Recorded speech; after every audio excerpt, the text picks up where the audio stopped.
much, and welcome to the Spot On panel.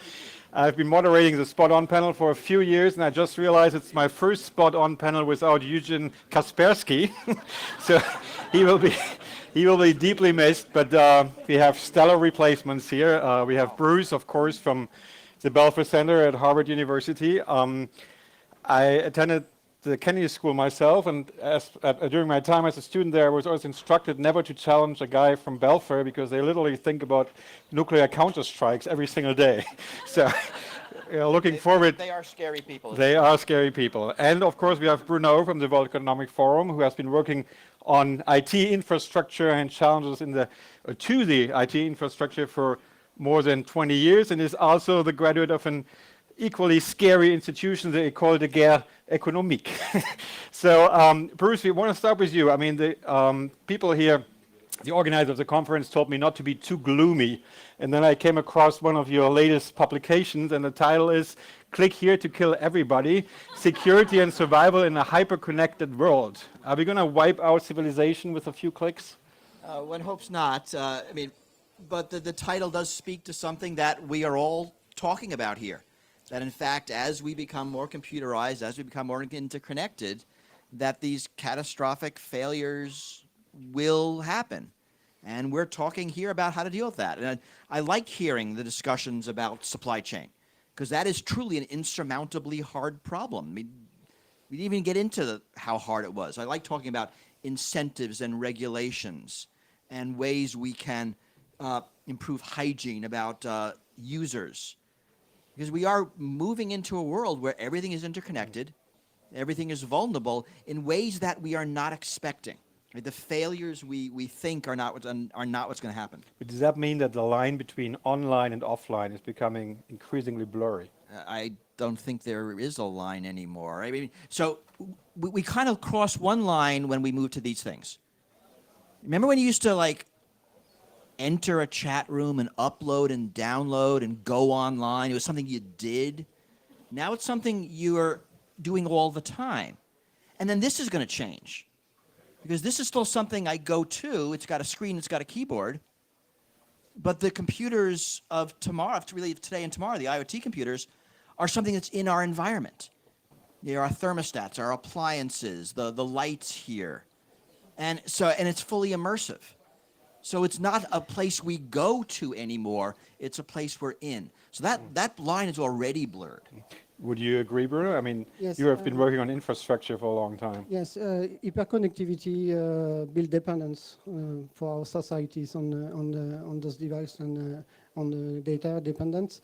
But today is, if you remember the theme of Davos this year, Globalization 4.0, building new architecture, I do believe that cybersecurity is a good topic where we need to refocus on a new path. And we need to change the culture around security and to embed this culture from a very young age. But to change that culture, do you have the impression that people even use the same language? That, for example, policymakers and techies like you can even talk to each other? So this is actually something I've been thinking about a lot. This idea that we actually need tech and policy to talk to each other. And you'll see this if you watch the U.S. Facebook hearings. It's a great example of policymakers having no idea. One didn't really have the impression that they understood Mark Zuckerberg. Yet they are expected to effectively regulate this platform. We see this in the debate about backdoors, the going dark debate, where government people say we want this, and techies say, well, that's just not possible. And they say, well, try harder. Say, well, that's not how it works. And so we are seeing a lot of these debates in cybersecurity, also actually in technology writ large, bridge tech and policy. And we need them together. I want to talk about that more later near the end, but I think it's really important. And one of the things I like to come to forums like this, I like to see techies at forums like this, because we have to be here. Well, that's why we are here, yeah. But I wanted to bring in Bruno, because you started a year ago with the World Economic Forum. You built this new platform there. I think with around 20 people now. And isn't that what you are focused on, to change the dialogue on these issues? Not only, I would say, not only for policymakers. We need meaningful information that can be understood from a decision maker, which is world leaders or C-suite or boards. They do not understand fully what cyber risk are and what could be the impact on the organizations, on the states. So we need to be able to change the narrative, how those people talk, especially, as you said, techies and more higher in the organization. And if you look at the ENISA threat landscape report of this year, this is one of the points. Cyber threat intelligence cannot be understood by decision makers. So how can you make a decision if you don't understand? Well, you mentioned the Facebook hearings, and I think we all realize that we are not particularly competent on that issue. But isn't there a bigger dilemma that the government doesn't want the internet really to be secure because it makes it much easier to supervise it or to snoop? Isn't that one of the problems or the initial problems in the dialogue between techies and government people? So I think this is a huge problem, and you saw some of it in that opening talk by the UK diplomat, who talked all about how we need to design security in and how important it is to make sure things are designed securely. At the same time, that same government is trying to make sure that things are not designed securely, that they can be eavesdropped on. Now, these are both important equities, but the debate is not happening at that policy level. And so, I mean, the way I'll describe it is you've got one world, one infrastructure. Right? You can choose when you build the 5G network to make it secure so that nobody can eavesdrop, or you can make it insecure so that everybody can eavesdrop. I get that you want to eavesdrop and that you don't want anyone else to, but that's not an option. So when we talk about designing security in, we need to understand what that means. And that means, yes, we will lose intelligence capabilities. Now, you have to decide that's worth it. Right? Because, right, every one of my legislators carries one of these. And it's kind of scary that lots of people are eavesdropping on it. Now, are we willing to give up eavesdropping on the bad guys? So this is a policy debate informed by tech. That is the correct debate to have. I can't answer it. And we need to have this conversation. But do you have the impression, because you have these discussions, do people talk past each other, or do we increasingly talk with each other on that issue? Me, Yeah. totally past each other. Yeah. And there's very little tech-informed policy dialogue in my space. Conversation about vulnerabilities. Do you think it's better in Europe, Bruno? No, just to complete Yeah. what Bruce started. For me, as states, what they want prosperity, economic prosperity and stability for their country. So building backdoors is going against that. I don't believe that a country which is democratic and advanced would push toward this. And Yet Australia and the UK, so You want to keep going, or yeah? the US. yes.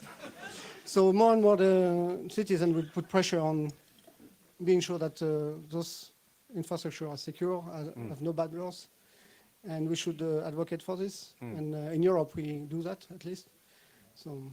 But when you discuss that with people in Europe, do you have the impression that they are more receptive than, for example, U.S. policymakers? Yes. Yeah, I think so too. I mean, and this affects everything. So here's 2 stories from the news last 4 days. So you can hack construction cranes, right? Those giant things that move tons of heavy stuff around. You can hack those and like fling those about. 2 days ago, I learned you can hack refrigerators in supermarkets. Turn off, make them go hot, turn them off. All right, so here's 2 random IoT things which are like stupidly insecure, easily hackable. They're going to be around for decades. And then this is the kind of vulnerability we're living in. And those aren't exceptions. Those happen to be the 2 that researchers looked at last week. It's not going to be any different for anything else. But we mentioned the role of government, but then we have these huge institutions, private institutions like Facebook, and we were supposed to have Alex Stamos here on the panel, who fell sick, unfortunately, but who left Facebook because he was not convinced that they really wanted to clean up their act. I mean, I understood. Okay, Alex, a little more complicated Yeah, than that. it's a more nuanced issue. No, he Okay. left Yahoo Yeah. because they were incompetent. Facebook, he didn't leave because they were incompetent. Okay, well, my impression I'm was that he wasn't channeling happy with my, the... my inner Stamos a little bit here. Okay. Well, but you want to maybe elaborate on the role of these institutions, because I think you call that the surveillance So capitalism. surveillance capitalism is a term by Shoshana Zuboff. She teaches at Harvard Business School. Her book is fantastic. I recommend that everybody go buy and read it. and use the term constantly. And she's talking about really a new market-driven force based on collecting and using our data. And it's permeating every industry, not just Facebook. I mean, Facebook and Google are the poster children for surveillance capitalism. But, when you buy an interconnected refrigerator, it's collecting data on what you're doing with it, and it's going to use that to try to upsell you, to try to, and going to sell that data to third parties. Is that a term you would use at the World Economic Forum, surveillance capitalism? Oh, I hope so. Yes. Yeah? Okay. No, to build on security by design is never-ending story that we want to push for better design, especially better cybersecurity from the early design. But this is still not there, and we need to transform cybersecurity into a competitive advantage for organizations. So if you look at the new Cybersecurity Act in Europe, there's a cybersecurity framework. From last year, you mean? Or, Yes, yeah. that is going to be developed. So this is a very strong incentive for organizations to adhere and to go through a certification that will demonstrate that their product is better to another one for the same. And this is hard. I mean, for Facebook, security kind of isn't a competitive advantage. Right? I mean, being able to spy on their users is a competitive advantage. That's how they make money. Equifax, right, the big data broker hacked the United States, couldn't care less about the security of its users because I can't fire Equifax. I mean, they collect my data without my knowledge or consent. Right? Siemens sitting in this chair, I mean, it would make sense to say, right, our new industrial controllers, the Americans can't destroy your centrifuges now, right? I mean, that is a competitive advantage, and if they say that, that's going to be worth something. But by and large, we've been trying to make security a competitive advantage for a bunch of decades, and we've been failing. I liked all the talk up here about regulation. Right? It's all about incentives, and if there isn't going to be the market, this is what you got. You can hack the construction cranes. That's the market solution. You don't like it, we need to raise the cost of insecurity. You heard a bunch of ideas up there about liabilities and regulations, standards. Those all But if you're skeptical of regulation, what can be done? I mean, do we have only ourselves to blame eventually then because we as consumers accept that deal? Or? So, I mean, I tend to think people who are skeptical of regulations just like to pretend, but they still go out to eat at restaurants, right? They still fly in airplanes. They still drive in cars. They're not actually worried this building will collapse on their heads. I mean, regulations are kind of how society, until the crane comes, right? Yeah. Regulations are how society functions when we can't ourselves be experts.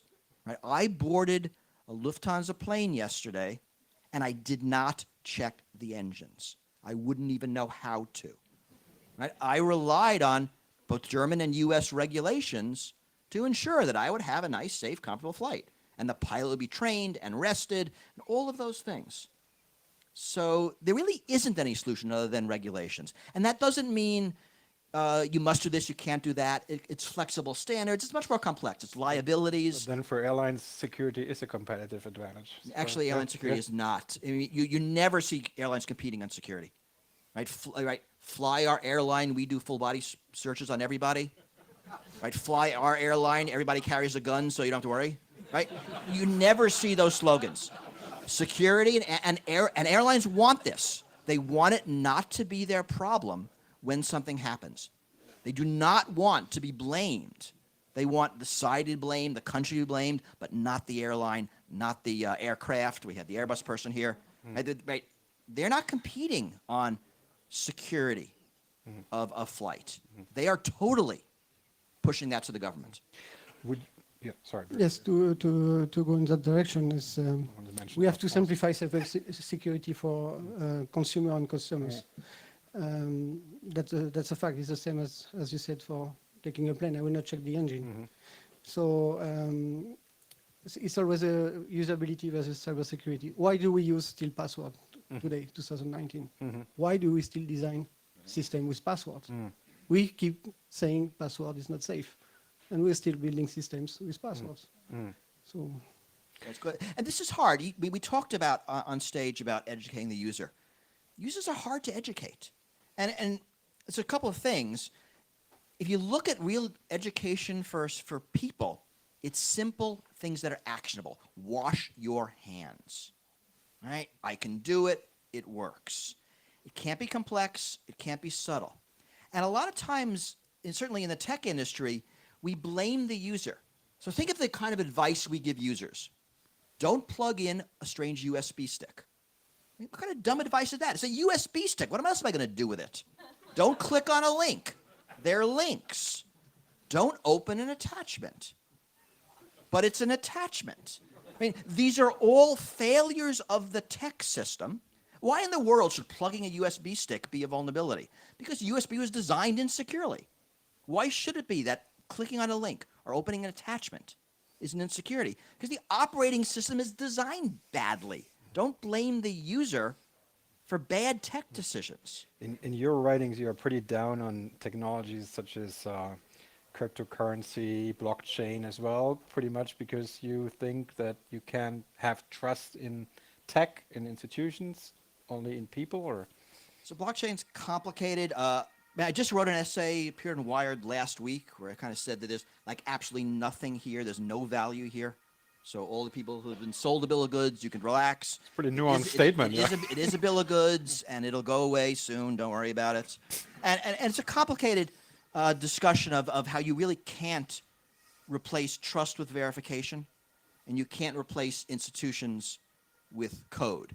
And any system where if you make a mistake, you lose your life savings is fundamentally not trustworthy.